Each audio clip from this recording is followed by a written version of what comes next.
Bueno, muchachos, buenas tardes. Hoy es lunes 24 de noviembre y empezamos como el final de esta práctica entre este lunes y los próximos dos lunes que no son festivos. O sea, este el próximo y el siguiente que es el 15 de diciembre.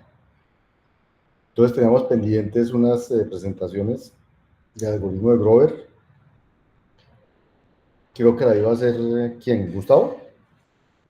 Sí, profe. Eso. Yo presento hoy.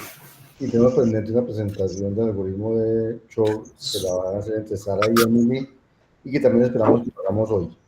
Entonces, si empezamos por Gustavo, luego pasamos a Sara, porque sé que Emily no puede venir hoy. Listo. Ya voy a compartir pantalla. ¿Me confirman? Listo. Sí se Sí, ve. ahí se ve. Listo. Bueno, yo pues voy a explicar el algoritmo de Grubers. Que el algoritmo de Grubers se aplica para búsquedas no estructuradas. ¿Listo? Entonces, pues es una forma, básicamente, con el algoritmo de Grubers se obtiene un mejor desempeño que un algoritmo clásico, pero pues sí hay que tener claro que es para búsquedas no estructuradas, es decir, son búsquedas en las que yo no tengo ningún tipo de ordenamiento. O sea, no son... ¿Le puede subir un poquito de suma? Yo le... Un poquito. Sí. Eso, ahí está mejor, gracias. Yo cierro este de acá un poquito. Eso, gracias. Listo. Entonces, pues sí, esto es importante arrancar con una parte que esto es mejor que un algoritmo clásico en búsquedas no estructuradas, porque en un algoritmo clásico pues podemos arrancar discutiendo un poco de eso, que es un algoritmo clásico para pues, yo poder identificar el ítem que estoy buscando, ¿cierto? Y tengo n elementos. Como yo no tengo ningún tipo de estructura que me permita a mí encontrar rápidamente que me permita a mí filtrar de algún modo los datos, entonces la única forma que tengo pues de asegurarme, el peor de los escenarios es que esté de último, entonces tengo que recorrer todos los elementos. Nicolás levantó la mano, Gustavo. Dale. Hola, qué pena. No, es que, o sea, vi que comenzaste a hablar de una como eh, técnico, pero, o sea, no sé si lo podrías explicar un ¿Qué poco así de parte? manera más sencilla. No, como que es el algoritmo de Grover, porque yo no tengo ni idea de que no he llegado a esa parte de que es el El algoritmo de Grover. algoritmo de Clover es un algoritmo de búsqueda, o sea, esa es la parte o sea, es un algoritmo que se usa para buscar un elemento cuando usted tiene, o sea, usted tiene un conjunto de n elementos, ¿sí o no? Y usted quiere encontrar un elemento o, bueno, m elementos dentro de ese conjunto. Entonces es un algoritmo de búsqueda. Pero Ah, es venga, como un filtro, ¿o qué? Gustavo, Sí. espere. A la entrada, ¿qué hay? A la entrada hay una función, ¿cierto? A la entrada, Una función que, pues, como un oráculo, que dice, sí. que le dice 0 si el Listo. elemento no está y 1 si el elemento sí está. Entonces, qué pena. Eso. Sí, entonces, listo. Empecemos por aquí, pues. ¿Por cuál es el problema? Bueno, el problema es que, a ver, ¿cómo? O sea, digamos que el problema es encontrar un elemento y yo tengo una forma de verificar que ese es el elemento que estoy buscando, pero de antemano no sé cuál es. ¿Listo? Entonces, aquí, listo, ahí es donde entra el oráculo. El oráculo, qué pena ahí. El oráculo no tiene que saber cómo encontrar la solución, pero tiene que saber reconocerla. ¿Listo? Esa es como la parte importante. O sea, yo tengo todo un conjunto de elementos y yo sé cómo reconocer cuál es el que necesito, pero no necesariamente sé cómo encontrarlo. Sí. Entonces, a la entrada, Nicolás, hay una función f que cumple con esa propiedad, que da 1 en x sub 0 y 0 en el resto. Exacto. O sea, si x sub 0 es el elemento que estamos buscando, esta función me permite reconocer ese elemento. La cuestión es... O sea, a la entrada hay una función que da 1 en un elemento y 0 en el resto. Entonces lo que el algoritmo de Gruber tiene que hacer es decirme cuál es ese elemento donde eso da 1. Entonces, de forma clásica, quedaría 1. haría uno, cogería cada uno de los elementos del dominio, que son 2 a la n, y pregunta, coge el primero y le aplica f, y si da 0, entonces coge el segundo y le aplica f, si da 0, coge el tercero y le aplica f, y así hasta que encuentra uno donde uno, como uno sabe que el oráculo, que la entrada cumple con que solo hay uno donde da 1, apenas de 1 yo digo lo encontré, pero ¿qué tal que sea el último? Entonces, en el peor de los casos, la complejidad de eso es 2 a la n. O sea, hay que pasar por todos antes de encontrar el que es. Y el algoritmo de Gruber es cómo hacer lo mismo cuánticamente en menos pasos. Es correcto, sí. Listo. Por ejemplo, el oráculo es cuando se habla aquí de saber versus reconocer, es por ejemplo, yo puedo, o sea, si yo, es como la factorización de números primos, ¿cierto? Si yo te doy dos números primos y te pregunto, ve, estos dos números primos son factores de este, o bueno, este número primo es, pues vos puedes testearlo rápidamente, ¿sí o no? Vos puedes testear que dos números primos multiplicados dan cierto número, ¿sí o no? Pero si no te los doy y tenés que ir a buscar esos dos números, pues la única forma es ir y recorrerlos todas las combinaciones hasta que llegas al par que necesitas. Entonces es fácil reconocer cuando ya tenés un par de números si son o no son solución del problema, pero encontrarlos no es tan sencillo. Exacto. Y aquí el reconocerlos con el oráculo reconoce, el oráculo me dice esto da 0 o esto da 1, pero el oráculo no me dice cómo encontrar el que da 0, o el que da 1, perdón. Exacto. Sí, el oráculo no te dice cómo. Entonces, pues va a empezar aquí con lo que es la codificación del problema, en donde n es el número de qubits que yo voy a usar. N minúsculo. N minúsculo es el número de qubits que voy a usar. Entonces, y con esos yo puedo codificar n elementos. ¿Listo? Mayúsculo, N mayúsculo. El n mayúsculo. 2 a la n. Ajá, eso, 2n elementos.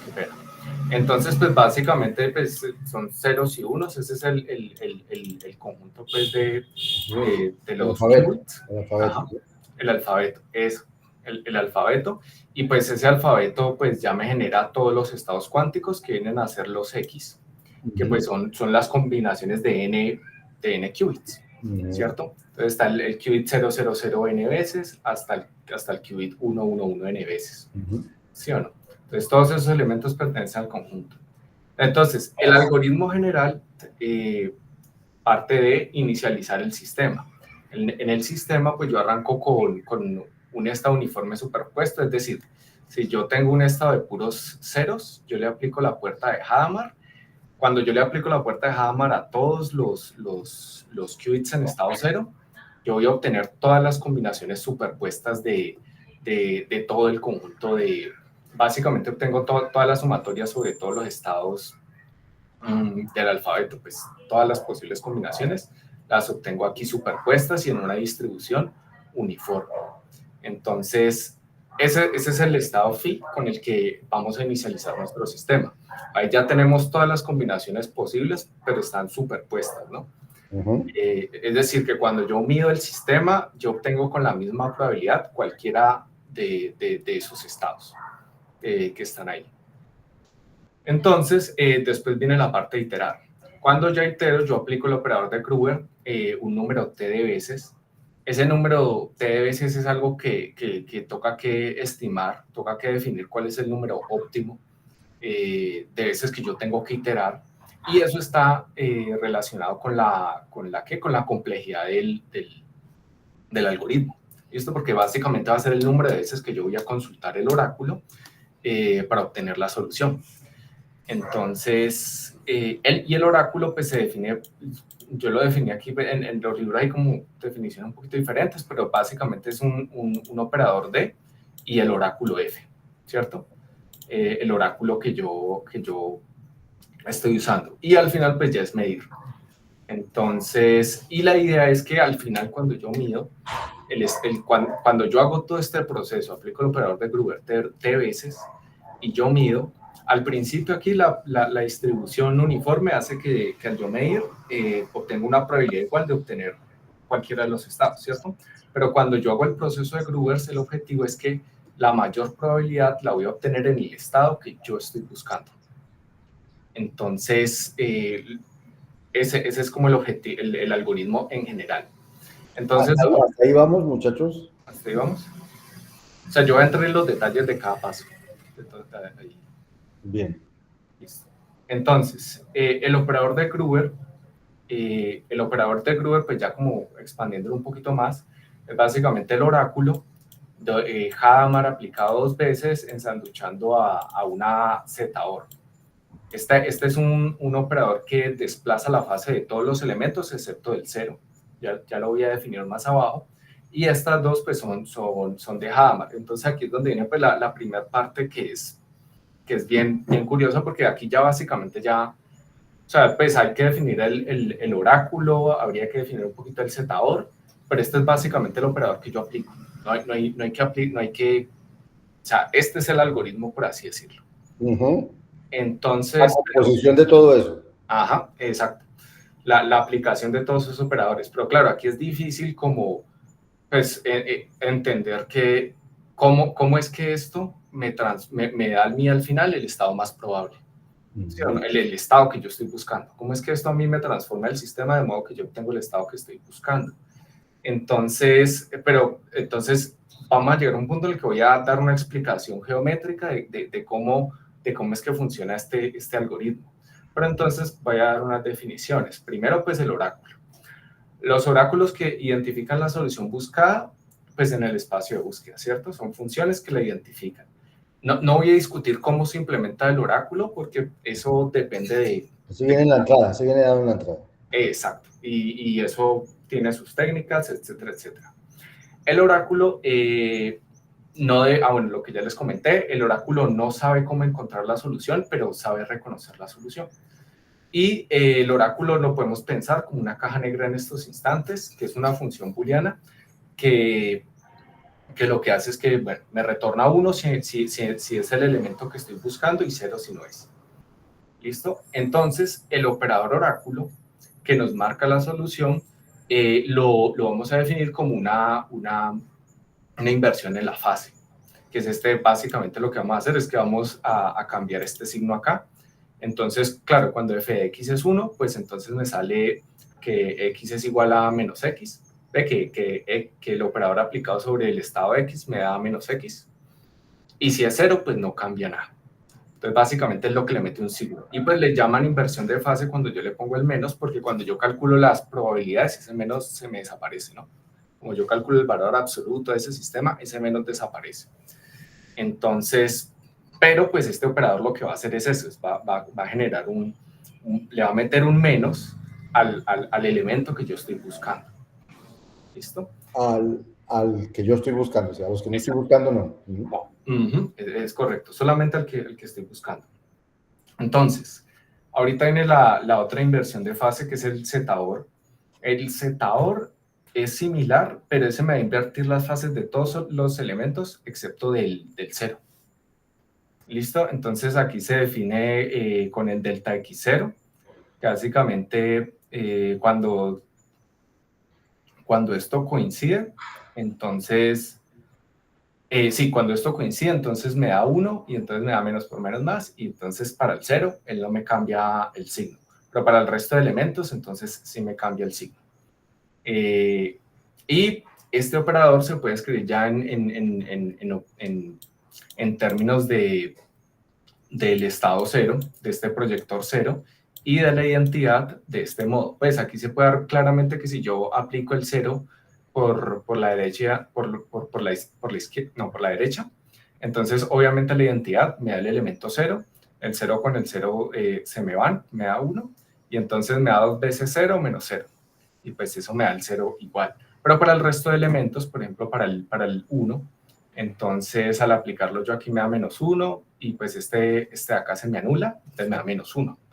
Entonces esta, pues si no puede chequear bien que la definición de que este operador se puede escribir de este modo. Sí, y entonces lo que vamos a hacer son unas simplificaciones. ¿Listo? Esta simplificación tiene en cuenta que estamos aplicando Hadamard aquí por la izquierda y por la derecha en el Z-OR, Y pues cuando yo aplico Hadamard sobre el estado 0 y sobre el estado 0, bueno, sobre la identidad, esto básicamente me da la identidad otra vez. Y sobre el estado 0, porque básicamente estas son matrices hermíticas, entonces 2 veces la misma aplicación te devuelve el resultado original. Y cuando yo aplico pues estos Hadamard por la derecha y por la izquierda al elemento 0, pues básicamente tenemos lo mismo que estábamos viendo acá. Entonces me da el estado phi, que es la superposición uniforme de todos los estados. ¿Listo? Entonces, esta es una simplificación. A este operador ya todo junto se le conoce como inversión sobre la media, porque si uno calcula el efecto de este operador ya en conjunto, pues le da una cosa así, ¿no? Le da 2 veces el valor promedio de todos el valor esperado de los A sub k, menos el A sub k para cada elemento k. Esto es más como un detalle aquí como para ponerle un nombre a este operador, porque no vi que esto como tal, como conjunto tuviera un operador, y lo vamos a trabajar es como conjunto. Todo esto lo vamos a mover así como este operador lo vamos a trabajar todo junto.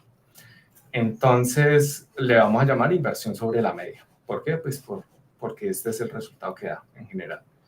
Y con esta aplicación, con esta simplificación, el operador de Gruber se puede escribir de este modo. Entonces tenemos 2 veces el estado phi del estado psi menos i y el operador oráculo.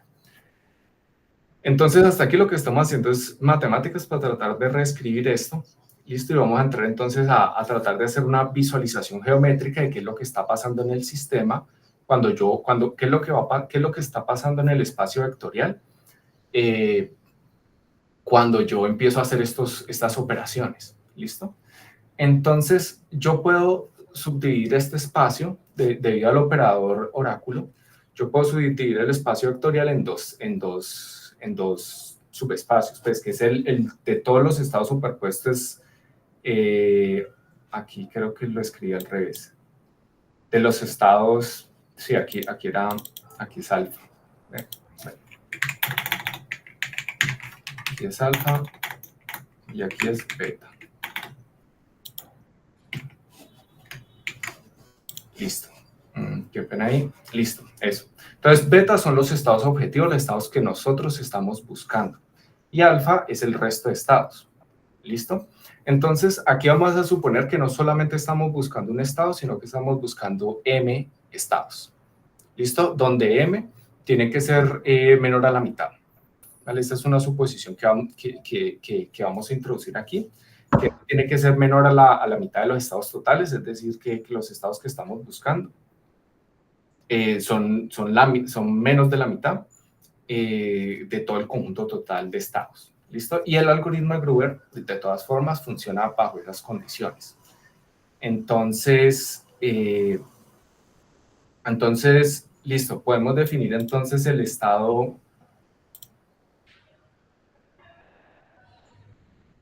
Sí. Entonces, podemos, aquí creo que sí, aquí era m menos m. Bueno, yo termino aquí de corregir esto. Ahí.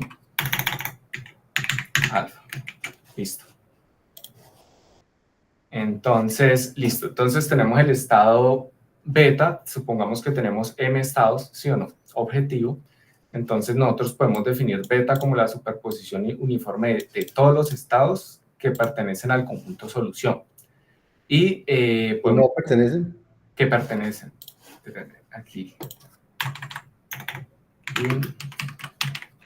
No, estas definiciones me quedaron al revés. Listo, sí.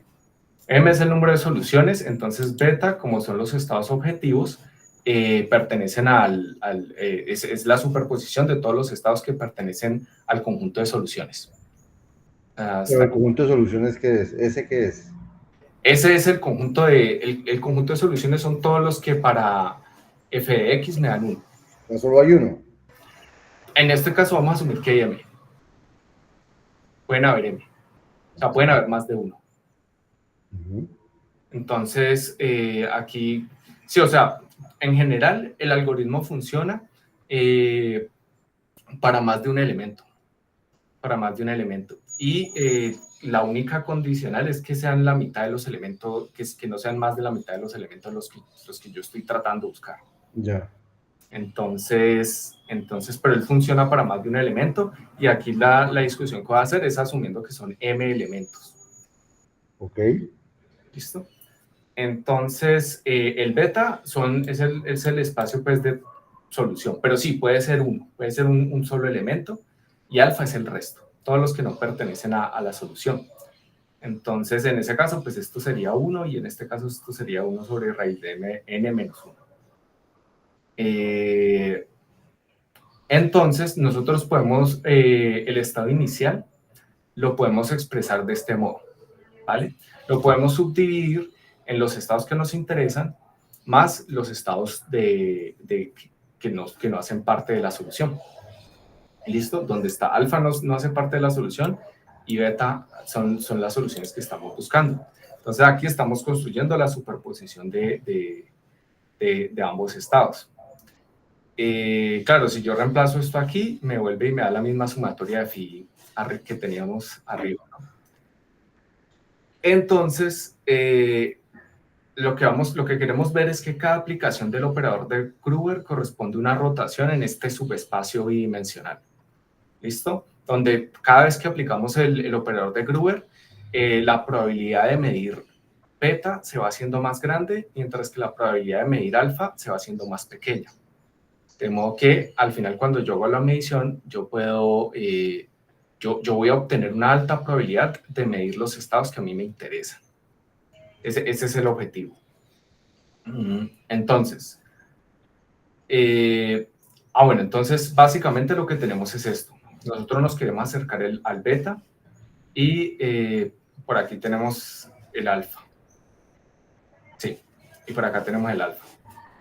Entonces, y este es nuestro estado psi, que es la superposición de todos los elementos.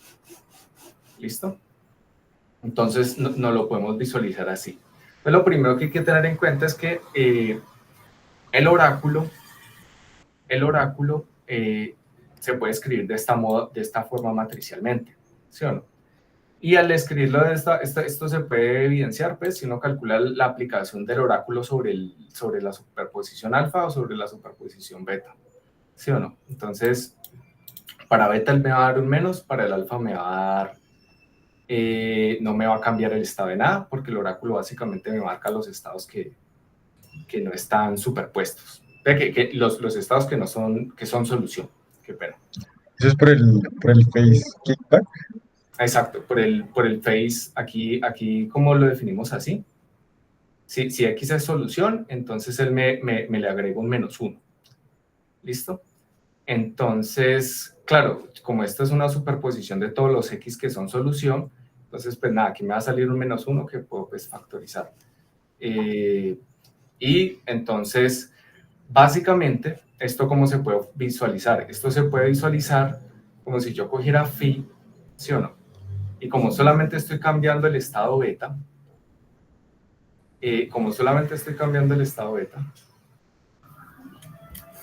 entonces básicamente lo que estoy haciendo es cambiando la componente de aquí, y pues proyectándolo en la dirección negativa, pues no, haciendo una reflexión alrededor del eje alfa. Eso es lo que estamos haciendo una proyección alrededor del eje alfa, ¿sí o no?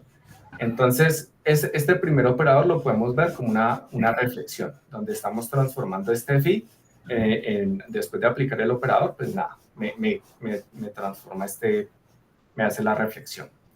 Ese es el primer paso. Listo, ahorita tenemos que ver cuál es el resultado, de aplicar el otro operador.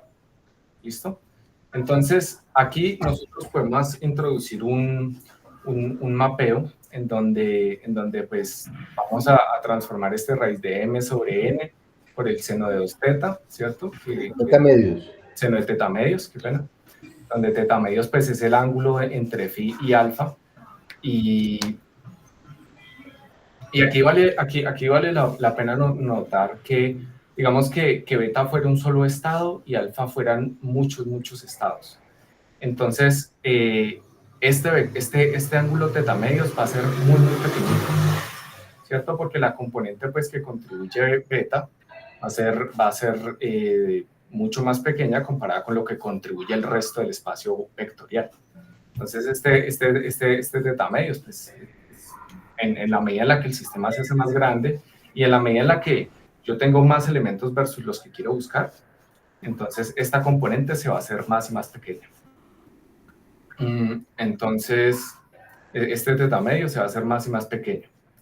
Y yo quiero entonces, vuelvo y reitero, ¿no? Yo lo que quiero es al final que el estado final esté tan cerca de beta como sea posible. Daniel. Ya, es que pues no entiendo tan bien, entonces teta, ¿se me escucha? Bueno, sí. Teta es como la probabilidad de que salgan más elementos de un conjunto que el de otro. No, teta es el ángulo entre el estado phi y el resto del espacio vectorial. Pero ese estado phi no está entre el estado beta y alfa.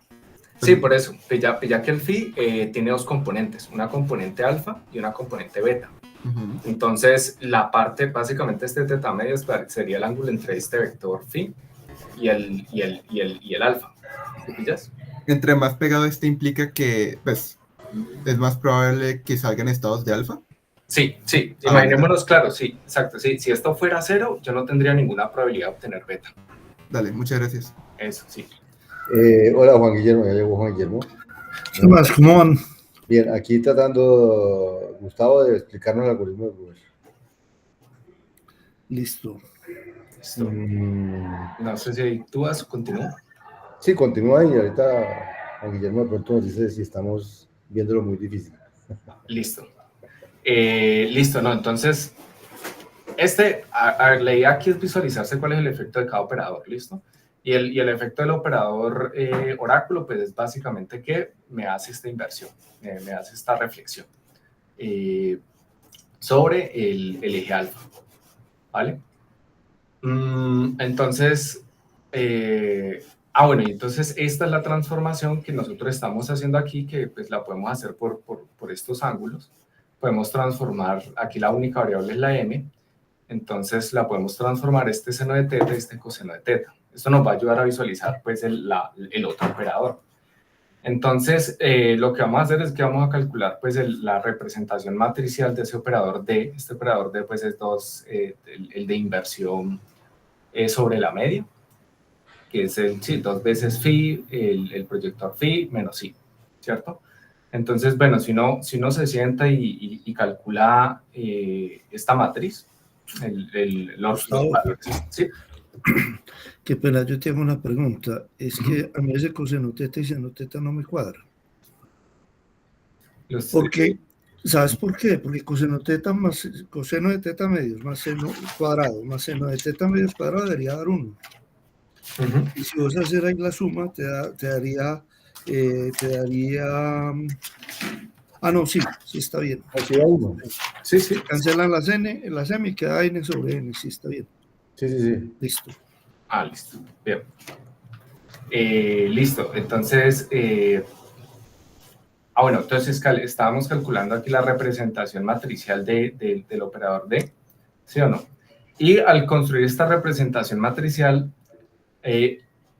entonces obtenemos esta matriz, y esta matriz es otra reflexión. Esto es una reflexión alrededor del ángulo teta medios, ¿listo?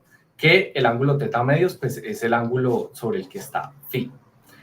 Aquí, esta es la parte que yo creo que a mí me costó un poquito más de entender, porque pues, básicamente lo que ellos te dicen es que este operador es una reflexión sobre phi. Y ya. Entonces, la forma en la que yo logré interpretar que este operador es una reflexión sobre phi, fue básicamente pues viendo que los valores esperados de esto representan una matriz de reflexión. ¿Listo? Esta matriz de reflexión es una matriz de reflexión sobre el ángulo teta medios. Y entonces, si uno aplica dos reflexiones seguidas, lo que obtiene es una rotación. Entonces, tenemos la reflexión del operador del oráculo y tenemos la reflexión del operador de inversión sobre la media, ¿sí? ¿No? Que son estas dos. Y al aplicar estas dos, obtenemos que esta es la representación del operador de Grubers, para este caso.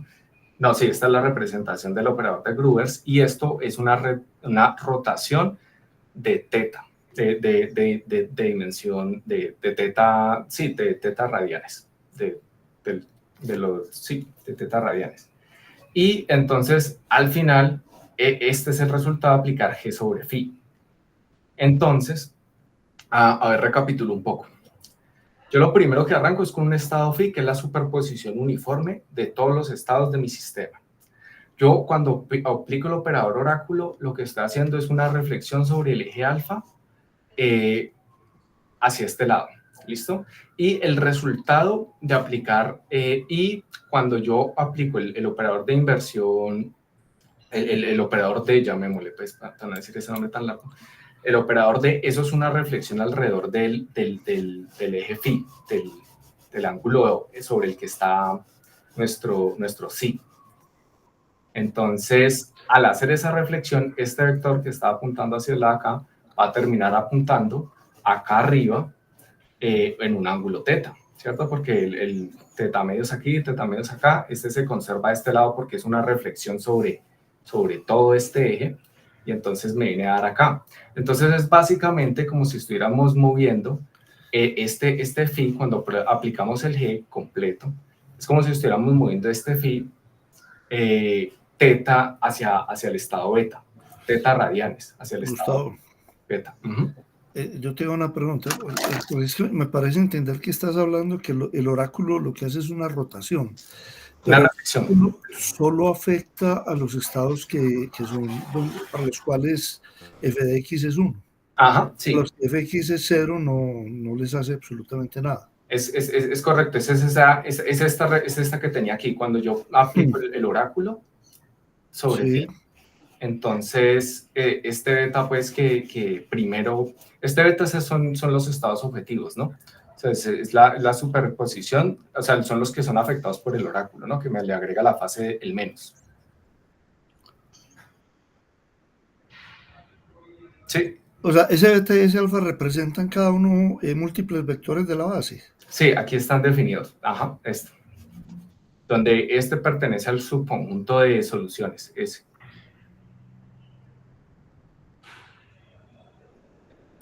Listo. A ver, venga, volvamos un poquito atrás. Guillermo, lo que nos está contando Gustavo, empezamos al principio, es cómo funciona el algoritmo de Gruber. Entonces, primero el problema es encontrar el x tal que f de x da 1, ¿cierto? Y nos dan f y no sabemos cuál es el x, tenemos que encontrar el x. Entonces, él dice, lo que tenemos que hacer, lo que hizo Gruber fue arrancar de un estado, hace Hadamard con 0, o sea, de un estado de superposición de todos. Y de la misma probabilidad para todos. Y luego aplicarle un operador que llamó el operador de Gruber. T veces, de manera que la idea es que cada que aplica el operador, digamos que le va dando más probabilidad al X que da 1. Si aplica T veces, entonces la probabilidad será más grande de que al final vaya a observar el estado que yo quiero observar. Entonces, luego nos dijo, la idea es esa, la idea es aplicar el operador T veces, después hablamos de T, no hemos hablado de T. Y al final medir el estado, y en principio me va a salir con alta probabilidad el estado que estaba buscando. Entonces, en abstracto, lo que él, y ahora va a decir en concreto cómo es ese G o cómo es ese operador. Entonces dice, el operador está hecho de, arribita, GG, Hadamard más una Z más otro Hadamard, y ese es básicamente el operador, y está tratando de explicar por qué ese operador termina dándome, digamos, resaltando el estado donde esa cosa da 1. Y sí, ese operador es el que es la proyección sobre la media. una reflexión sobre la media. Exacto. El problema que yo veo es que ese ODF no está bien definido. ¿Este ODF no se define así? No. O sea, no está bien definido porque ahí te faltan unos qubits de ancila.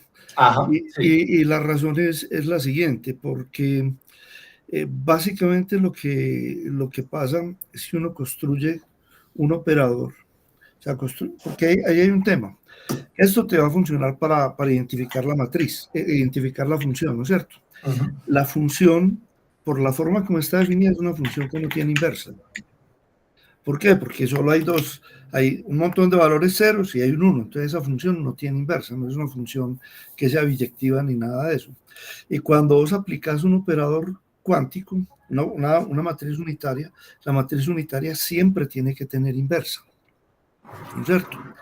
Entonces el truco que se hace ahí es el siguiente, es ese operador oráculo se diseña de tal manera que sea ODF de XY me produce X y Y oro exclusivo F de X, ¿no es cierto? Y lo que se muestra es que si está definido de esa manera, si yo hago ODF con X menos, el resultado de eso me daría menos 1 a la F de X por X menos. Sí, entonces ahí te falta el qubit de ancila, porque ese operador O que aparece ahí es un operador que no es, sí, obviamente no es invertible. Sí, que y al no ser invertible no se puede utilizar. Esta sería la definición completa pues del operador, ¿cierto? Exactamente, esa es la definición completa del operador. El OR módulo, sí. Exactamente. Y al final el resultado que me da es este, ¿no? Pero fíjate que tenés, la X se mantiene, pero fíjate que lo que hay después de la X es el estado menos. Ajá. Sobre menos 1 sobre raíz de 2. Sí. Y por eso es que es muy interesante el tema, porque cuando vos aplicas lo que se va alterando, digamos que esa forma de construir la función oráculo tiene una ventaja muy grande, y es que es la primera, o digamos que es la primera que uno encuentra en la cual el valor de la función que va a evaluar se va hacia la amplitud. Entonces me mantiene el estado, pero empieza a alterar la amplitud. Aquí o sea, la amplitud o la fase, pues, porque pues el valor esperado no cambia, ¿no? El valor esperado no cambia, pero sí cambia la fase. Okay. Cambia la fase. Pero hay una cosa que es importante. El valor esperado, digamos, el valor esperado sí va cambiando. Precisamente por eso es que... pero cuando hago el BlueVerse completo, ¿no? O sea, cuando yo aplico el operador oráculo solamente, no cambian las probabilidades. Lo que hace es que le cambia la fase o sea, la lógica de eso, yo con una cosa por aquí, a ver si puedo. Si ustedes me dan un minutico. Sí, profe, o sea, esta discusión aquí de cómo se implementaba el oráculo, pues como que decidí no introducirla del todo decidí no discutirla para la visualización pues geométrica del problema, ¿no? Lo que pasa, mira, ¿les puedo compartir un momentico la pantalla? Claro, sí, señor. O sea, el punto clave ahí es el siguiente.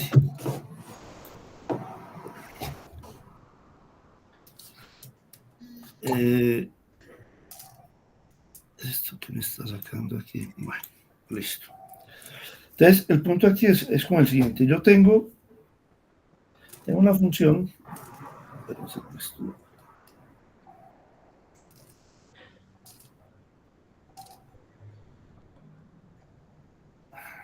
Tengo una función.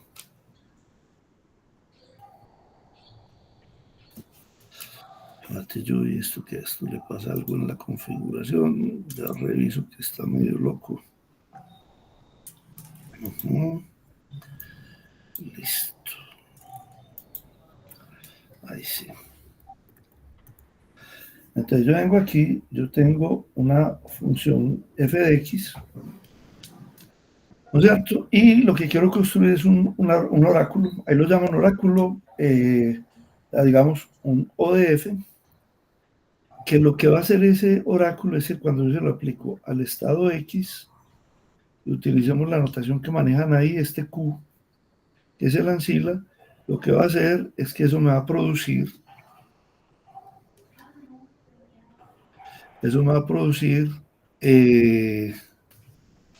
X, y aquí me va a producir Q por exclusivo X, ¿no es cierto? Perdón, por exclusivo F de X, ¿no es cierto? Ese oráculo hay que diseñarlo a mano, ese oráculo tiene que diseñarlo claramente, qué es lo que quiere tener ahí. Pero digamos que conceptualmente lo que está haciendo eso, básicamente, y la idea, digamos que esta es como la idea general del algoritmo de Gruber, del algoritmo de Gruber, y es la siguiente. La idea general es como esta. Yo tengo, inicialmente todos tienen la misma amplitud, ¿no es cierto? Que es 1 sobre raíz de n, de n mayúscula, pues, 1 sobre raíz de n. Y entonces uno pensaría con lo siguiente: yo tengo estos elementos.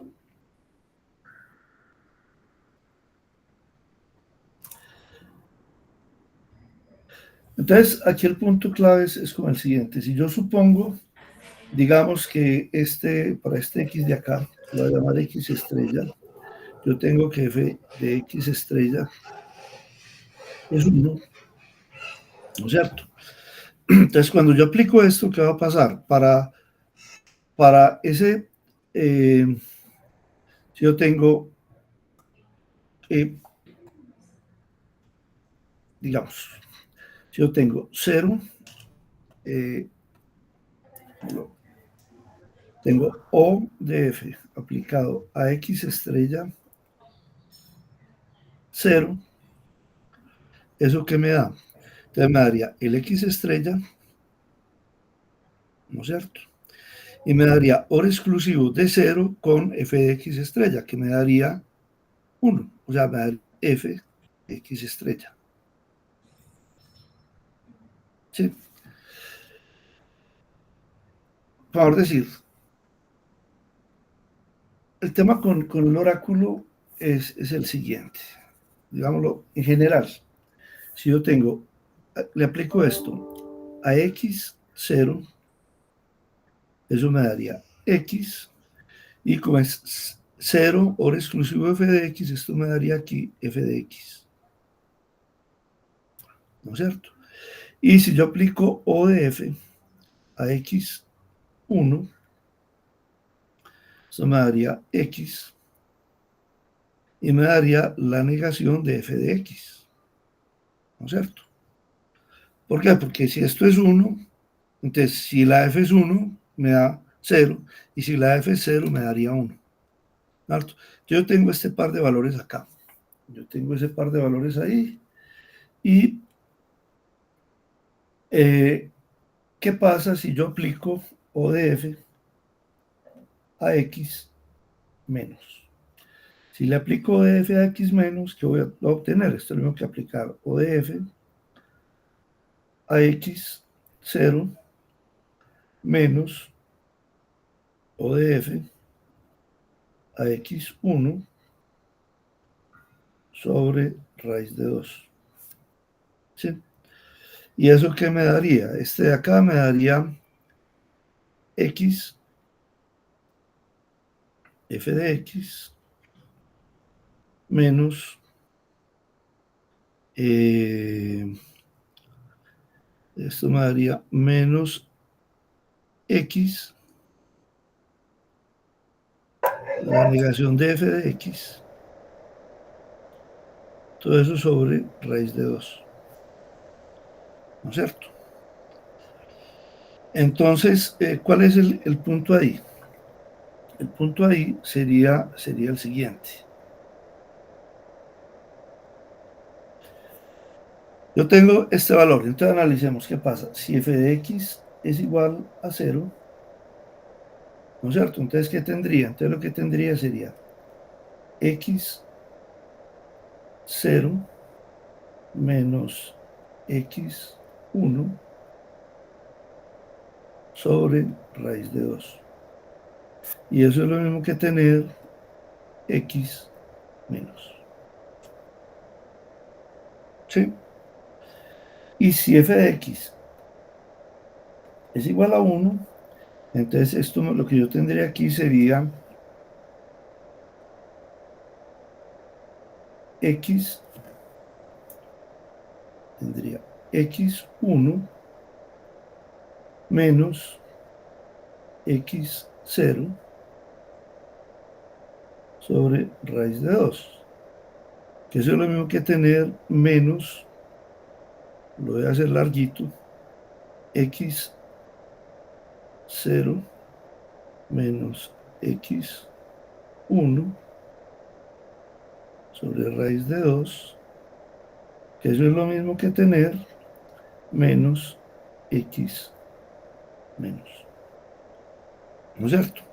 Y entonces eso es lo que se integra simplemente cuando uno dice que si yo tengo esto, entonces yo tengo que aplico el oráculo de f a x con menos, lo que tengo es menos 1 elevado a la f de x por x menos. ¿No es cierto? Entonces fíjense que este menos 1 a la f de x es simplemente porque si f de x es 1, esto me cambia de signo, si f de x es 0, pues no pasa absolutamente nada. Entonces, ¿qué es lo que hace el algoritmo de Gruber? Es básicamente lo siguiente. Espérense, yo cojo esto y me lo llevo para allá abajito. Además, lo voy a poner aquí en otra página. Entonces, ¿qué pasa si este es lo que decía ahora? Yo tengo que f de x asterisco es igual a 1. Entonces, cuando yo aplique O, ¿no es cierto? Si yo llamo este estado así, entonces yo cojo O de f aplicado a este estado con menos, ¿no es cierto? Aplicado a ese estado con menos, ¿qué va a pasar? Lo que va a pasar es simplemente lo siguiente, que de aquí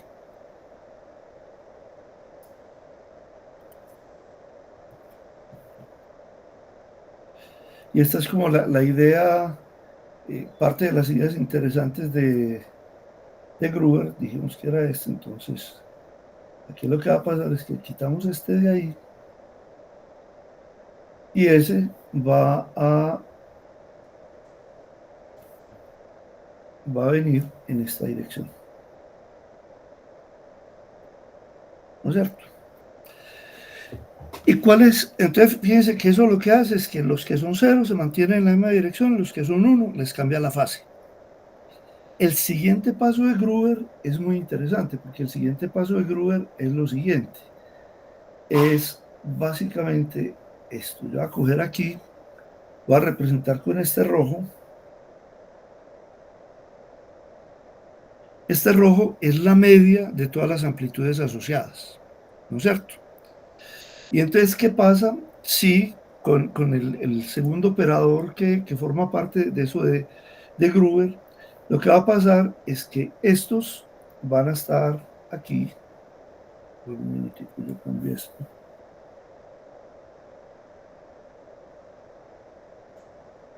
Digamos que estos van a quedar por debajo.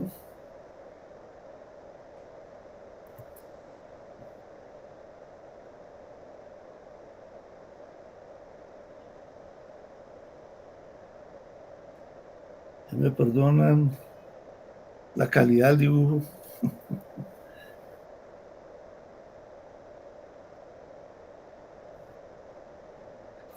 Y este, cuando yo lo proyecte sobre la media, va a quedar una cosa más o menos así. ¿No es cierto? Entonces, ¿qué es lo que hace el algoritmo de Gruber?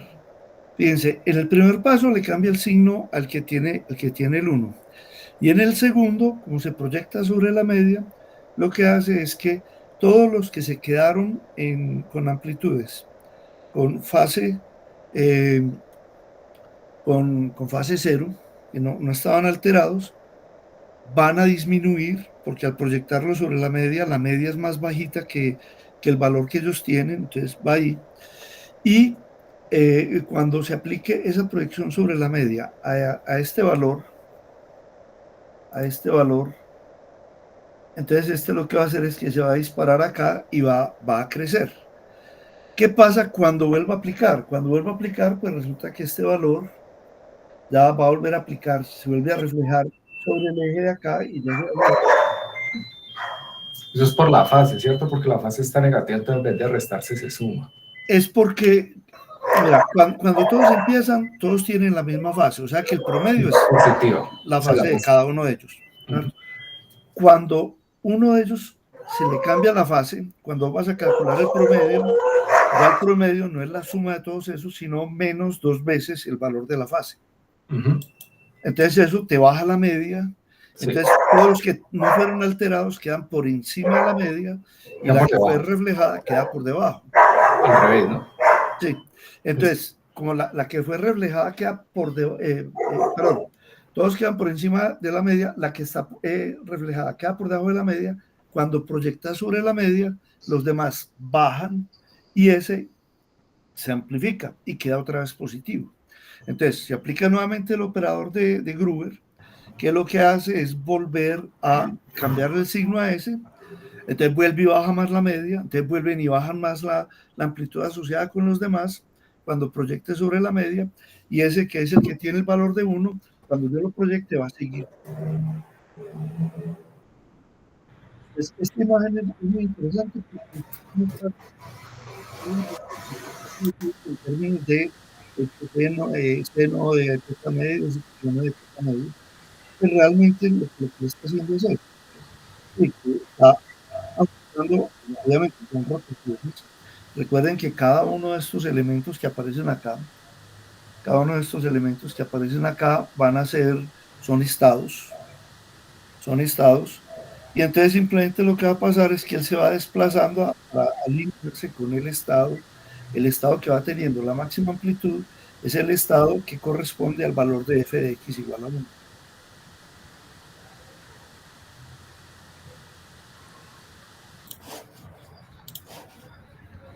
Lo que pasa es que para el oráculo no puedes quitar la segunda parte del oráculo, no puedes quitar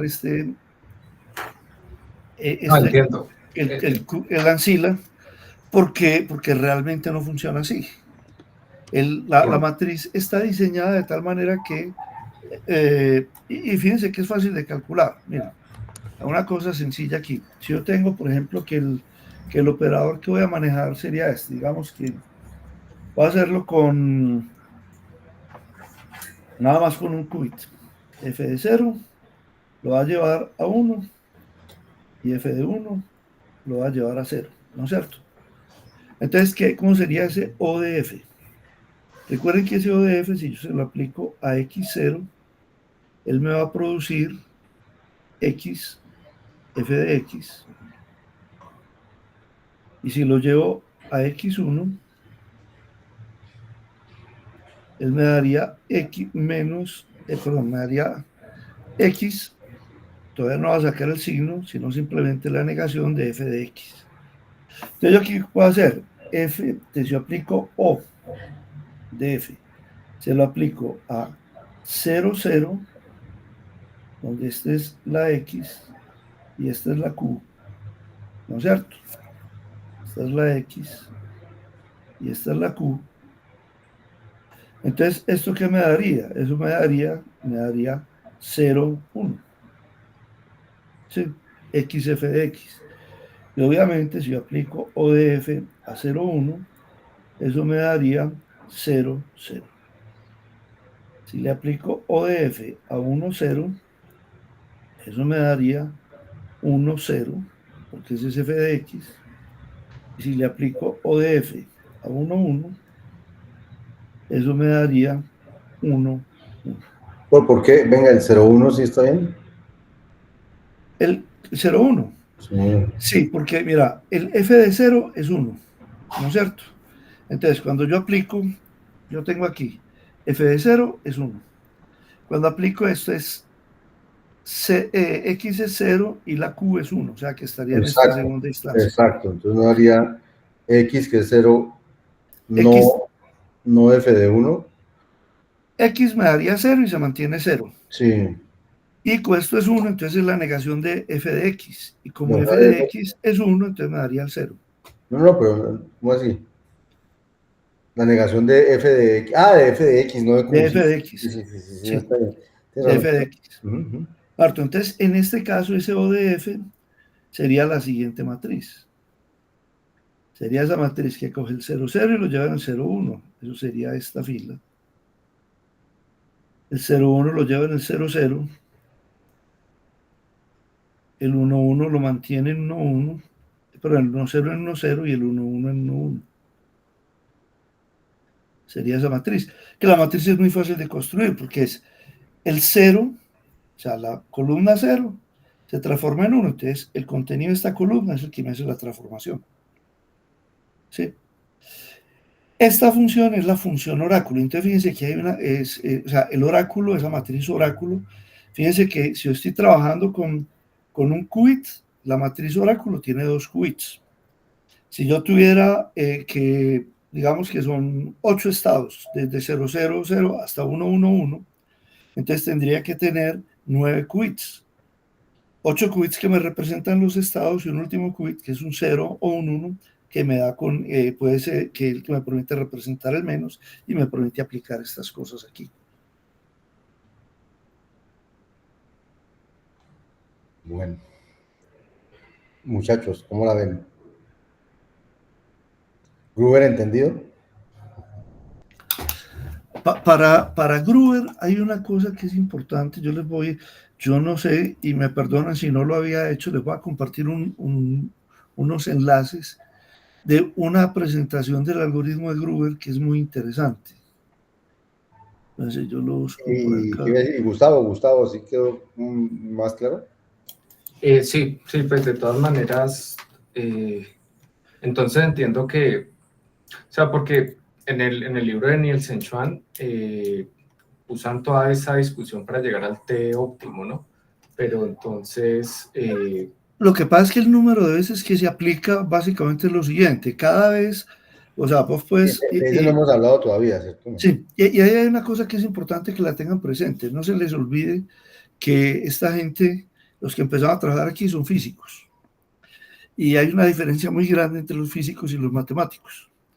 Es que los físicos tienen una tendencia muy, muy particular a aproximar las cosas, ¿no es cierto? Entonces dicen tal cosa, esto es aproximadamente tal valor, y lo que ellos muestran es que básicamente son 11, perdón, haciendo raíz de n iteraciones, ya la probabilidad es una probabilidad Suficientemente buena. sí, Mayor o medio. suficientemente grande, sí, es mayor o medio. Entonces pues, yo les voy a copiar aquí los links de esos videos. Acuérdate que Gustavo es físico, ¿no? Sí, sí, pero Gustavo con mayor razón me entiende, ¿o no? ¿O no, Gustavo? Sí, no, de acuerdo, profe, pues, de hecho, pues, o sea, esta discusión también surge o sea, lo que encontré yo en el libro de Nielsen Schwan es que ellos sí arrancan explicando esta parte de la ancila, ¿cierto? Sí. Pero pues después para poder obtener ese raíz de n, ellos dicen, bueno, por ahorita omitamos esa parte de la discusión y entonces arrancan con una discusión sobre lo que es la visualización geométrica. La verdad, esa explicación que usted dio, yo no la había encontrado, o sea, yo no la había visto en ningún lado, y lo que siempre encontré en todas las discusiones es que ellos siempre hablaban de que eso era una rotación de teta, y era algo que me estaba costando visualizar. Yo sé que por lo menos aquí hay una implementación por debajo y todo eso, pero pues aquí literal aproximando matemáticas a lo que más pude, pues logré llegar a esta expresión que ya me permite a mí visualizar porque esto es una rotación de teta que al final a mí me da el beta que yo quiero. Pero esta fue la discusión que hacen en el Nielsen Schwan, pues. Lo que pasa Y es que los videos que les pasé son tres sesiones bueno, realmente son 3 partes de una charla, de un curso de computación cuántica que lo da Basirani, es de la Universidad de Berkeley en California. Y a diferencia de los libros él está interesado es en explicar detalladamente qué es lo que pasa ahí. Y yo creo que esta visualización es mucho más clara que la otra visualización.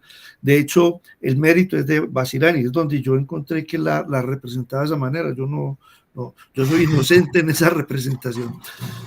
Pero me parece que es muy clara porque efectivamente cuando él le muestra a uno conceptualmente qué es lo que está haciendo, lo que hace Gruber en el algoritmo, entonces cuando uno sabe ya, entonces, primero es reflejar, o sea, cambiar la fase del que sea uno, después, que es una parte que es muy sorprendente, que es que yo pueda calcular y reflejar sobre la media mediante operadores cuánticos.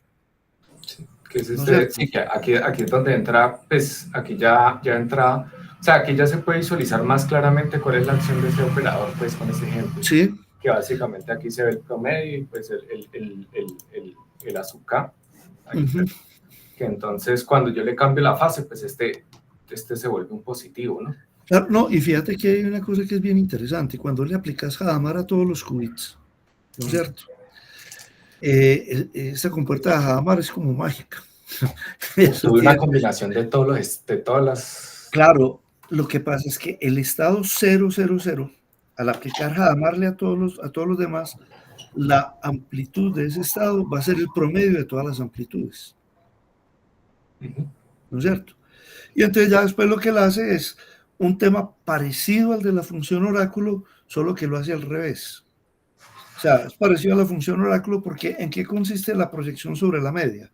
La proyección sobre la media consiste en rotar el sistema para que el estado 0 coincida con la media, que es lo que hace cuando aplica Hadamard. Y después aplica una función, que es una operación que es la que está ahí, que es que esa operación lo que hace es que a todos los valores le cambia la fase a todos los estados menos al estado 0. ¿No es cierto? Y entonces cuando hace eso es que los proyecta sobre la media y después devuelve con Hadamard y recupera el estado anterior y obtiene el resultado que hay ahí. Pero es mucho más fácil entenderlo después de mirar como con claridad conceptualmente qué es lo que se está haciendo. Yo creo que es muy importante un comentario que hacía Juan Francisco y que de hecho solamente logramos conseguir, yo no he podido conseguir más, pero el artículo de Shor sobre cómo él había llegado a la idea. La entrevista que le hicieron a Shor. Porque es que la pregunta del millón es esa, porque uno, no sé, uno puede, y probablemente es lo que pasa en el libro de Nielsen, que ya cuando uno lo va a desarrollar, uno se puede concentrar en la matemática y todo eso, pero la pregunta, yo sigo considerando que la pregunta más importante es la que hacía Juan Francisco, y es, ¿cómo diablos llegan allá? Porque cuando uno tiene clara la idea, si uno tiene clara la idea, ya construir la matemática es más fácil. Claro. ¿Qué es lo que pasa con lo que yo les mostré ahorita? Esa función oráculo, uno normalmente dice que construir una función oráculo, pues siempre la dan por sentada y eso, pero no es tan difícil de construir. Sí, no, ahí me entra, ahí por lo menos yo sé que ahí con una duda es pues cómo construye, porque esa con la Ancile y la FX, de todas maneras aquí discuten cómo construirla, pero ya más completa, ¿no? Porque todavía no está la implementación como tal de un oráculo, ¿no? Ahí claro. hay todavía una abstracción ahí arriba en esa capa, pues. Ahí hay una cosa que es importante y es que, y debe ser lo que están, porque la discusión que hay ahí es, ya uno puede construir esa matriz, pero en el sistema, esa matriz hay que construirla, cuánticamente, o sea, hay que construir el estado cuántico que representa, hay que ver cómo se construye ese operador en términos de compuertas básicas. ¿Sí? Ajá, claro, y porque aquí de hecho hay una discusión de que dicen cómo sacar eso a través de heurísticas, cómo derivar este algoritmo cuántico, pero pues aquí bueno, vienen y de nuevo trabajan con rotaciones y todo eso. Entonces, pues yo estaba, o sea, pues sí, o sea, no se me ocurre a mí cómo alguien pues llega a este punto pues de desarrollar todo esto así, pero claramente pues esa explicación es mucho más práctica, porque yo sí estaba aquí, a mí sí me costó como entender por qué ellos decían que todo eso era una reflexión sobre este en particular, que al final pues aquí esto es definitivamente una aproximación, ¿cierto? Pero pues que al final me permite a mí visualizar cómo es que esto se acerca hacia acá, pero pues esta es una definición un poquito más, sí, o sea, esta es mucho más enreversada pues que lo otro. Aquí lo único pues es que ellos llegan a aplicar el operador de Grubers, es básicamente T veces, pues, básicamente aplicar esto es correr el ángulo T veces. Y con eso pues es con lo que ellos aproximan la complejidad del sistema. Con eso es con lo que ellos dicen, sí, esto al final es sobre M, por eso M tiene que ser, cuando M es muy pequeño, entonces yo puedo hacer cuando M es muy pequeño, sí puedo hacer ciertas aproximaciones. De hecho, hay una cosa, yo no sé, Juan Francisco, vos cómo la ves, pero yo lo que creo es lo siguiente: cada vez que uno ve un desarrollo matemático como muy sofisticado, es mejor buscar cuál es el origen de la idea. Porque es que ya cuando uno tiene claro para dónde va, coge todo el bagaje matemático y utiliza eso. Pero la fuente primaria es cuál es la idea del problema que estoy tratando de resolver. Y hay veces para resolver uno tiene que recurrir a mucha matemática.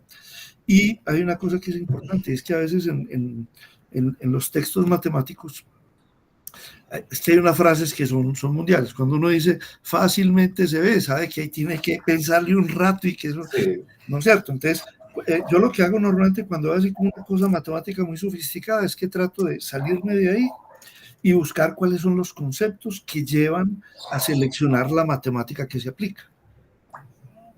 Okay. Son tips. Bien, gracias Juan Guillermo, gracias Gustavo. Pues hay mucho que aprender, tenemos mucho que aprender todavía de estas cosas. Para hoy también está Sara, pero no sé cuánto tiempo tengamos. No sé si tú quieres empezar, Sara, máximo vamos hasta las 5:30 y luego la próxima semana seguimos. Pues no sé, profe, es que el algoritmo sí es bastante largo y sí va como 1 hora, entonces. El algoritmo de Shor, sí. Y también nos faltaría, Samuel, ¿usted ya de presentar qué? No, yo pienso que no.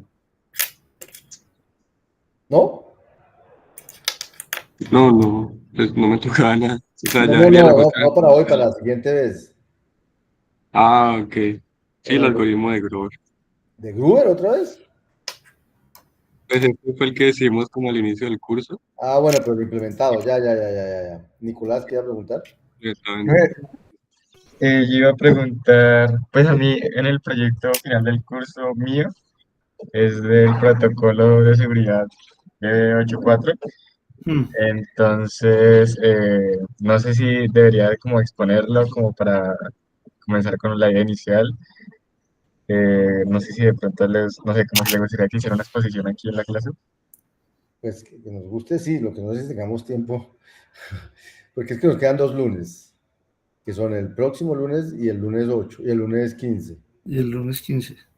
Entonces, Una pregunta, ¿tenés preparado para aprovechar estos 15 minuticos o no? No, Pues sí, podríamos. Yo creí que. yo creo que Sara tiene preparadas cosas que podemos aprovechar. Sí. Samuel, ¿qué iba a decir? Tenía una duda de la presentación del algoritmo de Grover. Él al final pues mostraba como una cosa sobre que el algoritmo de Grover podía encontrar como el número que buscábamos en pi cuartos raíz de n sobre m.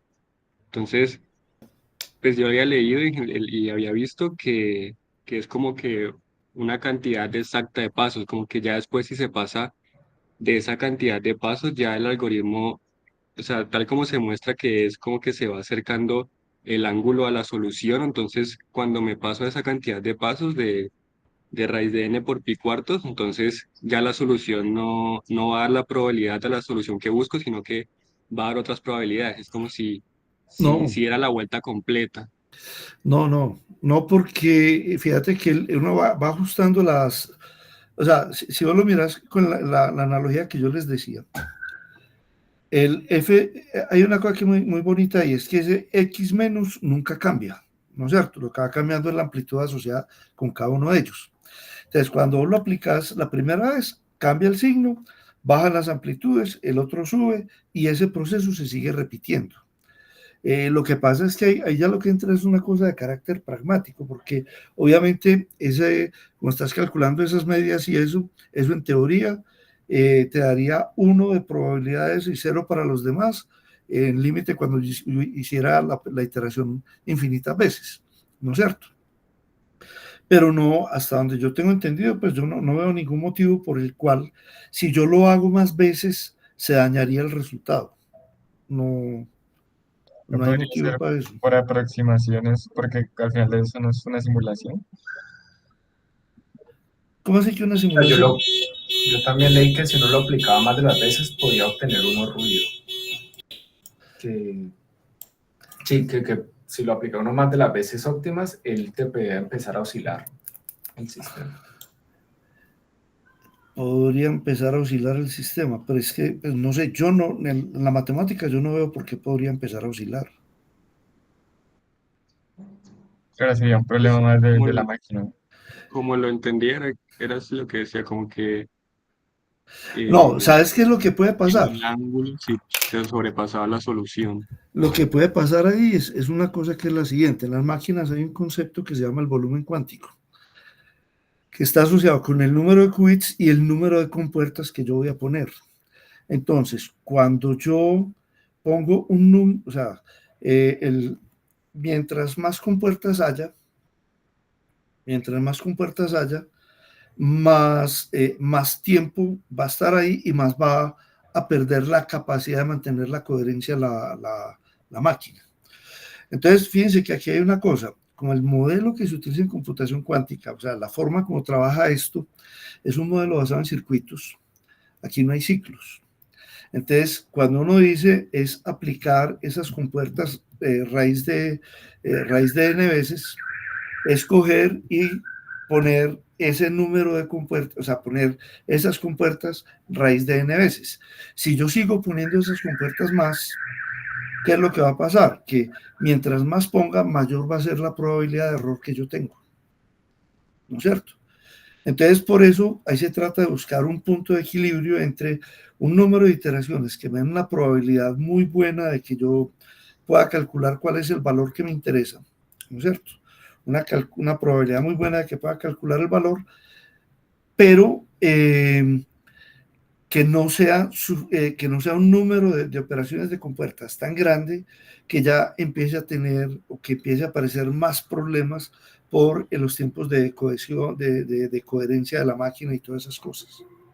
Entonces, eso sí puede ser una razón, pero no asociada con el algoritmo, sino con la parte práctica de implementación. Porque es que miren que hay una cosa que es la siguiente. Cuando yo hago la proyección sobre la media, ¿no es cierto? El único sería que la media pasara a ser un valor negativo. Es lo único que se me ocurre que podía pasar, que la media pasara a ser un valor negativo. Sí, claro, o sea, si uno ve la ecuación sobre la media, pues no compartir pantalla. La pregunta es cuándo la media podría ser negativa. No debería, ¿no? O sea, en esta ecuación por lo menos se va a ir amplificando la probabilidad del que buscamos. Sí, y las demás se van disminuyendo. Y las demás se van disminuyendo, pero este valor no tiene por qué ser nunca negativo, ¿no? No tiene por qué ser negativo. Y y claro, este es un operador unitario, o sea que eso tiene que conservar al final la norma siempre. Así que nunca. O sea, yo sí leí eso creo que en el mismo Nielsen. Hablan de que no se puede aplicar más de varias veces, pero pues basado en este operador de aquí, yo pues tampoco veo cómo. Basado en la interpretación de abajo, pues de las rotaciones, sí. Pues uno dice se pasa, pero pero pues de aquí no veo cómo, tampoco se me ocurre cómo.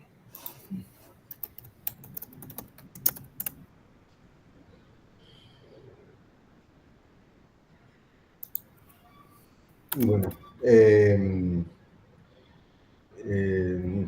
Sara, mi idea es que tú que nos comentes rápidamente, digamos, grosso modo lo que van a exponer y la semana entrante expones más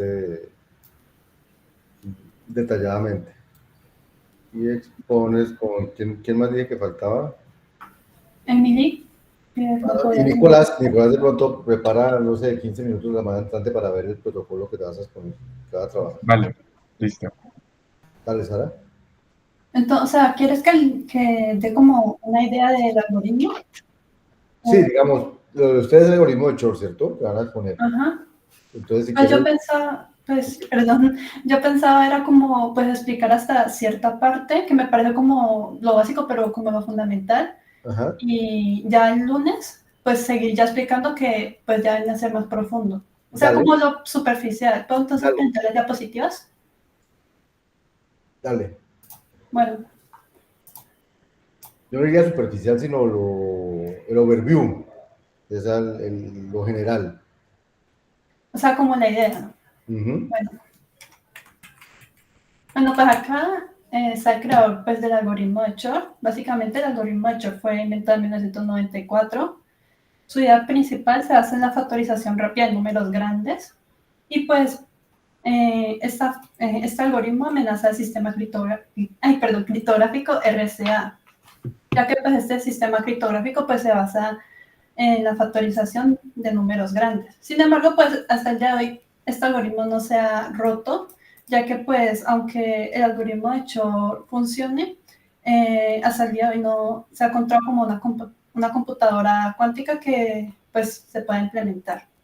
Y pues gracias al algoritmo pues se impulsa más la computación cuántica en esta era moderna. Ya después pues él pues inventó el código de corrección de errores en 1995 y la teoría de la información cuántica. Pues bueno, ¿qué problema resuelve el algoritmo de Shor? Bueno, el algoritmo de Shor pues es un algoritmo cuántico que permite encontrar los factores de un número entero muy grande de forma eficiente. Entonces, pues si de pronto no se acuerdan qué es factorizar, pues factorizar es encontrar los números primos que componen un número. Entonces, en la tabla podemos ver la comparación que hay en cada uno de estos dos algoritmos clásicos. Entonces, pues está el de método de fuerza bruta, que prueba divisores uno por uno. Y pues este pues tiene una complejidad de O raíz de n, lo que pues vuelve impráctico para un gran número. Después está el algoritmo General Numbers Filesight, el cual hasta ahora es el algoritmo clásico más rápido. Sin embargo, este tiene un límite de tamaño, o sea, se ha logrado factorizar hasta 829 bits. ¿Cuántos? 800, o sea, un tamaño de bit fue de 829. Y esto pues requirió además de un esfuerzo equivalente de, si no estoy mal, de 2700 años en una sola CPU. Obviamente pues fue usando pues muchas máquinas en paralelo pues para deducir eso. Y para números de 2048 bits, ya el algoritmo pues se vuelve impráctico. Y pues esa fue la complejidad que pude encontrar. Tanto que pues no está notación bit 0, ya que al utilizar la notación bit 0 pues hace que algunas constantes pues se eliminen y básicamente pues ya no tendrá como mucho sentido la expresión. Y pues ya está el algoritmo de Shor, que puede factorizar números arbitrariamente grandes con una complejidad pues de logaritmo n elevado a la 3, que pues es muchísimo eficiente a comparado a las anteriores. Sin embargo, aunque pues teóricamente Shor podría factorizar números de 3072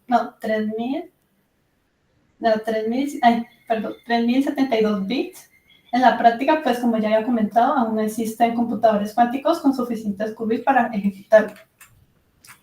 Bueno, ahora sí viene como el algoritmo en sí. Entonces, el algoritmo de Shor comienza con una fase, el algoritmo de Shor cuenta con dos partes, una clásica y una cuántica.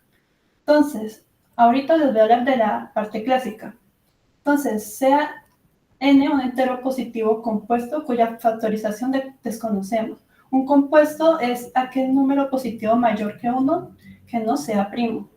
Entonces, el primer paso del algoritmo consiste en elegir el número entero n que se desea factorizar. Para ello, en el paso 2 se verifica que n no sea un caso trivial, como ser un número primo, ya que pues si n es un primo, pues no se puede factorizar en números más pequeños. Y si n es un número cuadrado perfecto, como es el caso 25, su factorización ya sería inmediata, ya que pues los factores son el mismo número repetido.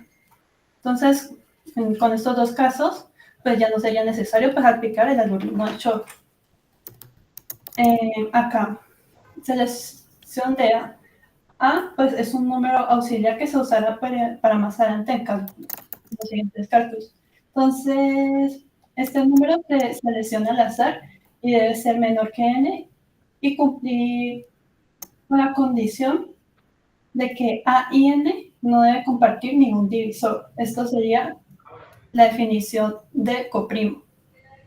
Entonces, aquí hay un ejemplo. Los divisores o los factores de 7 son 1 y 7. Y aquí los factores de 21 es 1, 3, 7 y 21. Entonces, como puedo observar, además del 1, estos dos comparten el 7. Entonces, aquí ya no cumpliría la condición de coprimo, porque pues además del 1 comparten el 7. Entonces, para estos valores no serviría el algoritmo. Mientras que para A, que es un valor igual a 4, con 21, como no comparte ningún factor, pues sí serviría. Entonces, con eso pues ya se verifica la comprimabilidad de que si tiene un factor, el algoritmo termina, ya que pues con un solo factor dividiendo a n, se puede obtener los demás factores. Entonces no tendría sentido el uso del algoritmo. Bueno. Entonces, escoges un A que sea primo relativo con n. O sea, ahí lo llaman coprimo, pero pues yo lo conocía como primo relativo. Ok. Listo. Y ese siempre existe. Siempre hay una que sea primo relativo con n. Sí. Una cosita, Juan, siempre es muy fácil escogerlo porque como el objetivo es factorizar, una que no es coprimo con n, está resuelto el problema. Y el primo factor de n. No, pero si es factor, pues no hay nada que hacer, sí. Sí, y entonces cualquier otro que escoja va a ser un número que es coprimo con n. Entonces no es complicado. O sea, de hecho lo que uno hace en el algoritmo es que genera un valor aleatorio menor que n. Si lo divide, entonces no es coprimo. Si no lo divide, va a ser coprimo con él. O sea, no si lo divide, si el máximo común divisor de los dos es diferente de 1. Exacto. Entonces ya sabe uno cuál es el divisor. Sí. Y es muy fácil con el algoritmo de Euclides. Exacto. Entonces entiendo es que los cogen como al azar, ¿cierto? Escogen el primero y si funcionó y si no escogen un segundo, pues va a encontrar uno rápidamente. Sí. Bueno, ahora pues sigue lo de reducción al problema del orden. Una vez verificado pues que A y N no sean coprimos, el algoritmo ya continúa con la parte cuántica. Para ello se define esta función. Esta función toma un valor X y devuelve el resto de dividir a la X entre N. Entonces, al trabajar con módulo N, la función es periódica. Eventualmente sus valores empiezan a repetirse porque en módulo N solo hay pues N posibles resultados. Aunque pues en la secuencia de potencias sea infinita, cuando se aplica el módulo n, reduce esa secuencia a un conjunto pues finito de resultados. Como aquí pues en el ejemplo de a igual a 7 y n igual a 15, donde pues como puede observar, llega un momento donde ya pues se repite, entonces ya queda como en un ciclo. Búsqueda del periodo R. Entonces se necesita encontrar el menor entero positivo. Espérate un segundo, devuélvete un segundo. Para los que vieron matemáticas discretas y esas cosas, esto está basado en que si A y N son primos relativos, entonces existe un número, A a la algo y algún día llega a dar 1. módulo n. Entonces, si ya da 1, de ahí en adelante, si lo voy a multiplicar por a, vuelve y me da al cuadrado. O sea, creo que el teorema de Fermat, creo que es el teorema de Fermat, o el teorema, sí, Fermat, Juan Guillermo. Sí, sí. Creo que eso fue Fermat, que asegura que ese número existe, o sea, eso asegura que ese ciclo es finito, porque en algún momento se empieza a repetir la cosa. Entonces, fijo, ese ciclo va a ser finito. Y eso es muy importante en este algoritmo. ¿Vale? Dale ahora sí, Sara. Bueno, ahora sigue pues la búsqueda del periodo R. Ajá. Entonces, se necesita encontrar el menor entero positivo R tal que A elevado a la R sea pues congruente a 1 módulo n. Entonces, esta ecuación, se puede decir así, sirve para identificar el punto donde la secuencia de potencias de A comienza a repetirse, permitiendo así pues determinar R. Entonces, pues eso es como una reducción del problema, ¿no? Y se reduce el problema A, que es factorizar n, para factorizar, al factorizar n, para el problema B, que es encontrar el orden R de A módulo n.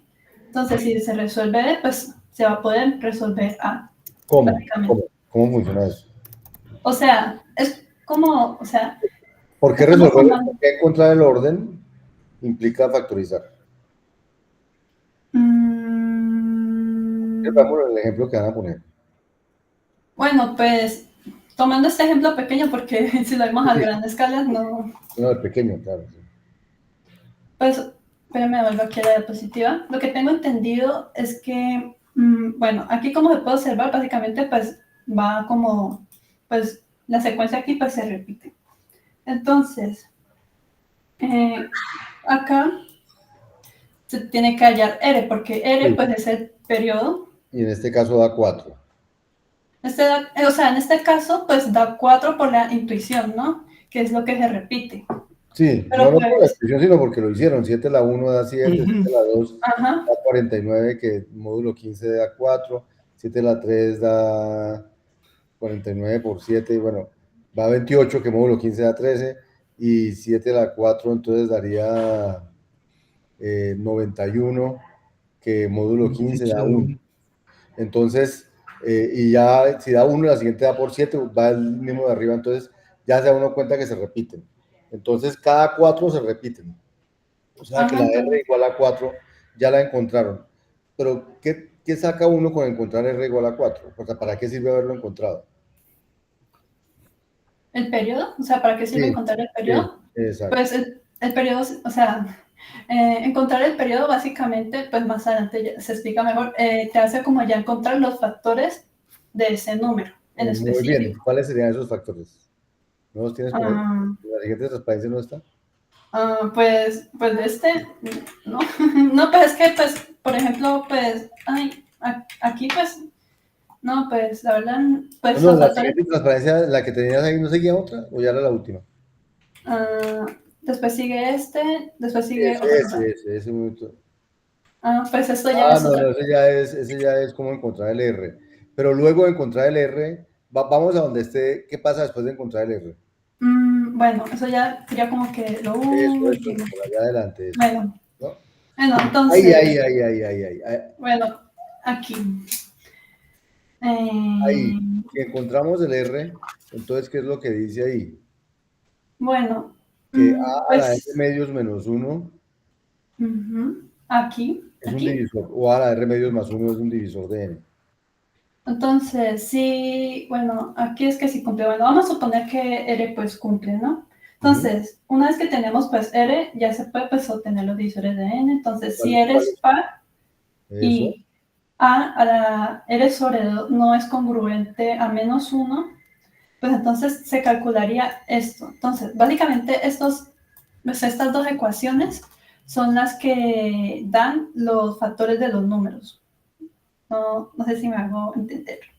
O sea, estas expresiones son los cálculos finales, pues ya el algoritmo cuando ya se encuentra R, ¿no? O sea, ya permiten obtener los factores de N, porque ya, o sea, ya se conoce el periodo de R. Sí. Déjame ver la siguiente transparencia un segundo. La- la siguiente a esa que estábamos. no, ya eso sería el último. No, entonces, sí, hay algo importante que ya lo podemos dejar para la próxima y es cuáles son esos números que se construyen a partir de R. Y tener un ejemplo, por ejemplo, para el caso que tenías allí que era 21, Ujú. entonces cogiste 7, no, cogiste cuál fue el factor, tú tenías, ¿cuál fue el que te dio el ejemplo? Por ejemplo. Ese era 15, era n igual a 15 y a igual a 7. Entonces te Ujú. dio el periodo es 4. Entonces ahora con el periodo 4 tienes que encontrar que 15 es 3 por 5, básicamente. Pero ese 3 y ese 5 van a ser el resultado de hacer algo con el periodo que encontraste, que es 4. ¿Cierto? Juan Francisco, si quieren, yo les muestro en un minutico una cosa que ilustra de dónde viene eso. ¿Les parece? Sí, sí. Y entonces, Sara, nos queda para la próxima. Porque entonces, ¿cuál va a ser el trabajo del algoritmo de Shor? El algoritmo de Shor es encontrar R. Ese es el algoritmo de Shor. Es el algoritmo de El Shor. R. Entonces, nos quedas debiendo encontrar el R. Lo que pasa es que quisiera que nos fuéramos sabiendo si encontramos el R, ¿para qué sirve? Es que, mira que aquí la cosa es muy sencilla. Ese R, como es, calculo el A, encuentro un R tal que A a la R sea congruente con 1 módulo N. Entonces, A a la R menos 1 es congruente con 0 módulo N. O sea, ¿cómo se llama? El máximo común divisor de los dos es diferente de 1.